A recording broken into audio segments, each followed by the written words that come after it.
Olá, eu sou Flávia Carvalho e nesse vídeo da miastenia a gente vai conversar um pouco sobre miastenia e depressão.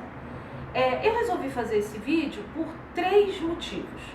O primeiro é que quando a gente começa a ler sobre as doenças que estão associadas à miastenia, e é sobre o que eu tenho lido e estudado nos últimos dias, a gente sempre encontra a depressão como uma doença associada à miastenia. O segundo motivo é porque quando a pessoa está no processo de diagnóstico da miastenia, isso aconteceu comigo e acontece com muitas pessoas, não é raro o médico achar que a pessoa está depressiva quando ela começa a falar sobre os sintomas que ela sente. E o terceiro motivo é porque eu já tive depressão há alguns anos atrás, tratei, melhorei, fiquei bem. É importante a gente entender, para falar dela, que a depressão é uma doença. Infelizmente, a depressão foi o mal do século passado, foi classificado como o mal do século passado, e ainda assim muita gente acha que depressão é frescura, que depressão é falta de vergonha, é preguiça, é gente que não está com a cabeça boa e que quer ter vida fácil. E não é isso. A depressão, ela é uma doença. Ela é uma doença séria, grave e por vezes muito difícil de ser superada. Pelo menos para mim foi muito difícil. Portanto, as pessoas que têm depressão, elas precisam de tratamento, elas precisam de cuidado, elas precisam se cuidar.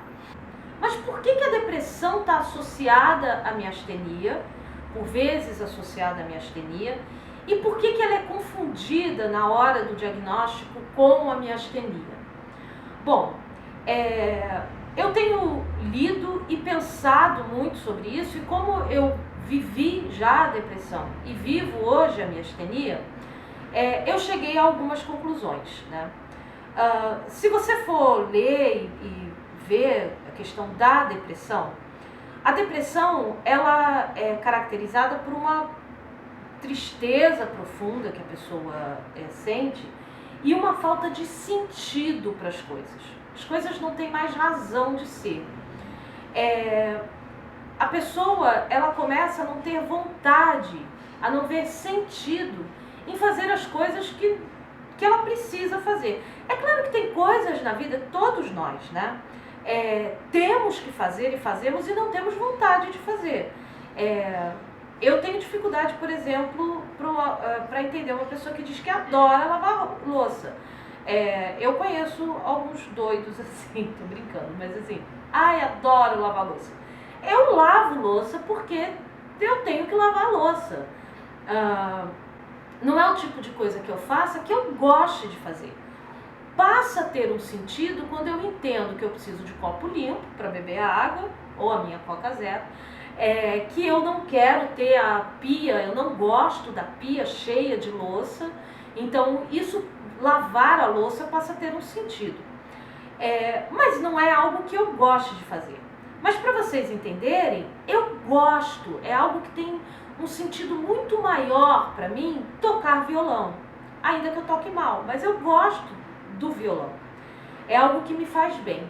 Quando a pessoa está deprimida, quando eu estava deprimida, tocar violão para mim não tinha mais sentido. Não fazia mais sentido mesmo. E quando, de alguma forma, eu me levava a pegar o violão e a tocar o violão para tentar encontrar sentido em alguma coisa, já que eu sabia racionalmente que aquilo era importante para mim, só me fazia mal, porque eu estava fazendo algo que eu sabia que tinha sentido, mas que naquele momento não tinha sentido algum. E nisso a depressão é algo muito sério, muito grave, porque você começa a perder a força, a capacidade. E as pessoas falam assim, tá fazendo corpo mole, não tá querendo fazer. Mas não é, você perde a capacidade de realizar coisas que você precisa fazer para a sua sobrevivência, coisas das quais antes você gostava de fazer, tinham sentido para você, até que você passa a não ver sentido na própria existência. E aí é que a coisa fica realmente muito séria, né? E muito grave. Não é brincadeira. Por que associar isso à miastenia? Então, vamos imaginar a fase do diagnóstico. Você chega num consultório e diz para um médico que você se sente cansado o tempo todo, que você não consegue fazer as coisas, que tudo que você vai fazer logo você se cansa, que você fica desanimado, que você não tem vigor, porque a miastenia é a falta de vigor muscular, né? Então, que você não tem vigor, que você se sente cansado, você está num momento fragilizado, porque você não sabe o que você tem, você está se sentindo cansado o tempo todo. É muito fácil ele chegar à conclusão que você está deprimido. Mas eu mesmo, quando eu cheguei lá, eu estava com a pálpebra caída. E aí, eu comecei a ler sobre isso e eu achei super interessante, porque quando você começa a ler sobre fadiga, pessoas que estão sofrendo de fadiga por estresse, algumas pessoas apresentam sintomas desse tipo. Quem nunca, num dia estressante de trabalho, assim, punk, né, ou estressante na família, sentiu a pálpebra tremer, começa a sentir aqui tremer, isso é estresse. E algumas pessoas têm a queda da ptose palpebrar, né, por um sintoma de estresse. E no caso da miastenia, é uma questão da fraqueza muscular ali instalada. Mas muitas pessoas, quando chegam ao diagnóstico da miastenia, chegam ao diagnóstico da miastenia já associado à depressão. Porque é um processo muito estressante você encontrar esse diagnóstico. Então as coisas começam a se embolar. Qual o problema disso, né? Se você encontrar um médico que leva a depressão a sério, ele vai te passar medicamentos para a depressão, porque a depressão precisa ser tratado. E aí, alguns desses medicamentos, ou quase todos, pioram o estado da miastenia. E dependendo do grau de miastenia que você tem, isso pode ser gravíssimo.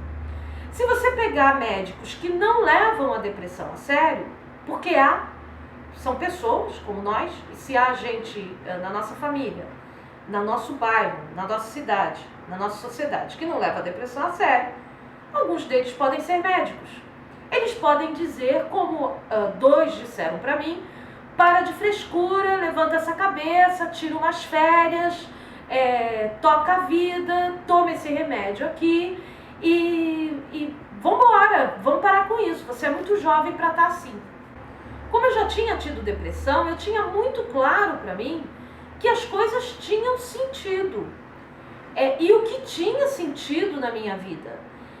E o aborrecimento que eu estava tendo de não conseguir fazer aquilo que eu queria fazer. Quem tem depressão não quer fazer nada. E eu falava, mas não é que eu não queira fazer, eu não estou conseguindo fazer. Quando eu tinha depressão, eu não queria e eu não conseguia. Com a miastenia, eu quero, mas eu não consigo. Eu tenho vontades, mas eu não consigo. E essa diferença deixou muito claro para mim, não, peraí, eu tenho que encontrar uma forma de entender o que é esse cansaço. E hoje, eu convivendo com a miastenia há 2 anos, né, eu percebo como não é difícil uma pessoa com miastenia ficar deprimida. Mesmo que durante a fase do diagnóstico ela não estivesse deprimida, pela situação que ela estava passando, ela vira a ficar deprimida. Por que eu estou falando isso? Se você tem miastenia, é fácil de você entender. Se você não tem e está assistindo, pensa no seguinte. Existem os cansaços localizados da miastenia, tá? Você teve a miastenia atingida o músculo da sua face, a sua face está meio congelada, o músculo da deglutição, você não está engolindo direito, está engasgando, respiração, você não está respirando, pernas, você está com fraqueza nas pernas, braço, fraqueza no braço. Ok, essa é um cansaço localizado, muscular localizado. Mas existe um cansaço da miastenia que está ligado a esse cansaço muscular localizado, que é um cansaço físico generalizado. Você não sente, quando você anda muito, imagina isso, você sabe fazer uma trilha e você anda demais e você se cansa, você sente o cansaço nas pernas, né? Mas você sente o cansaço no corpo todo, assim, você se sente cansado. E aí, ok, você descansa, melhora. Mas existe uma coisa que começa a se acumular com o tempo com a miastenia, e a gente só descobre isso depois de um tempo vivendo com ela, é que há um cansaço, e eu tenho ouvido muito miastênico falar isso, o cansaço de estar cansado. Você começa a ficar cansado de estar cansado. E esse é um cansaço mental perigoso. Ele é perigoso porque ele fala muito de perto com a depressão. Você começa a avaliar em alguns momentos, apesar de você ter o desejo, você ter a vontade, ter a razão para fazer determinada coisa, se você vai fazer porque aquilo vai te cansar demais. E você começa a fazer essa avaliação, e se você não tomar cuidado, você começa a avaliar que nada mais vale a pena fazer. Porque mesmo sem fazer nada, você tem um cansaço que já está te acompanhando, que está prestes a se manifestar de forma mais gritante num membro seu. Então, é muito delicado. E diante desse quadro, o que eu estava pensando em relação a isso? Bom, primeiro é que eu queria dizer para vocês, se você tem depressão, você está doente. Isso eu não quero perder a chance de dizer, você está doente. Mesmo que as pessoas digam que você não está, mesmo que as pessoas digam que isso é bobagem, mesmo que as pessoas digam que isso é falta de Deus, que isso é falta de joelho no chão, mesmo que as pessoas digam que isso é frescura, você está doente. Tenha esse cuidado com você. Lembre-se disso. Não para aceitar isso e dizer, eu estou doente. Não é isso, mas é para você se considerar com carinho, sabe? Se dá uma folga, você está doente. E se trata. As pessoas têm o maior preconceito com remédio de tarja preta. Bobagem, sabe? Não tenha preconceito com o médico psiquiatra. Ele é um médico que vai tratar de você como qualquer outro. É necessário tomar os remédios? Mas se você tem um problema de fígado, você também toma remédios fortíssimos. Se você tem pressão alta, você toma remédios fortíssimos. Se você tem diabetes, você toma remédios fortíssimos. E você não tem vergonha de tomar esses remédios? Por que a vergonha de tomar um remédio controlado que vai te ajudar a te equilibrar o humor, a equilibrar a sua cabeça, a equilibrar as suas emoções? Não tenha vergonha disso. Tome os remédios e se trate, porque depressão tem saída. Eu sei que se você está deprimido agora, você não acredita nisso que eu estou falando. Eu sei disso.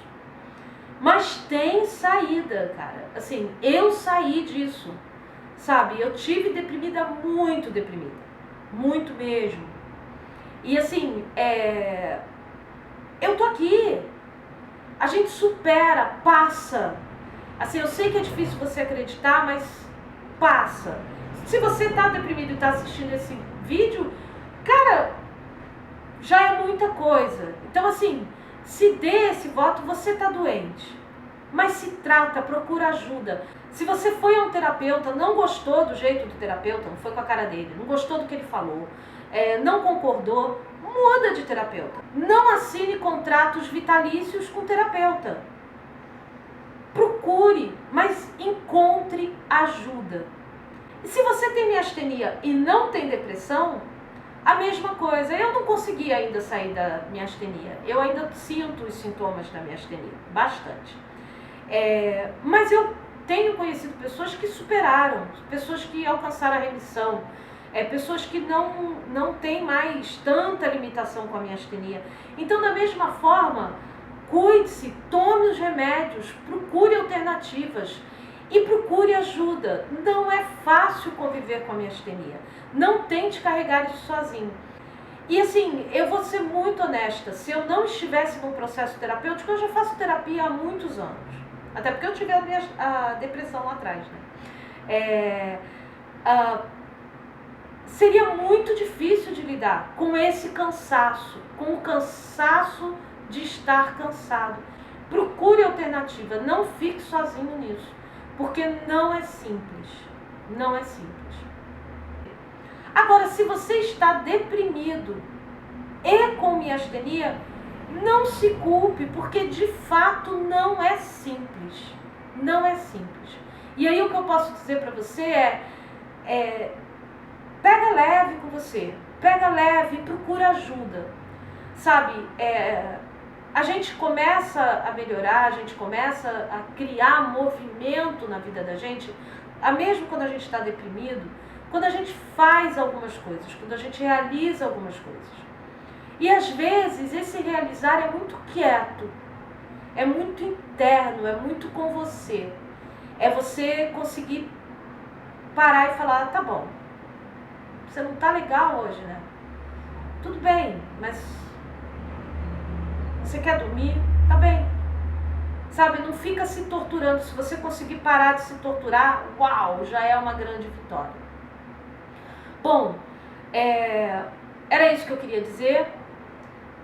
Não deixem de procurar ajuda. Obrigado por vocês terem assistido. Um grande abraço. Fiquem bem e até o próximo.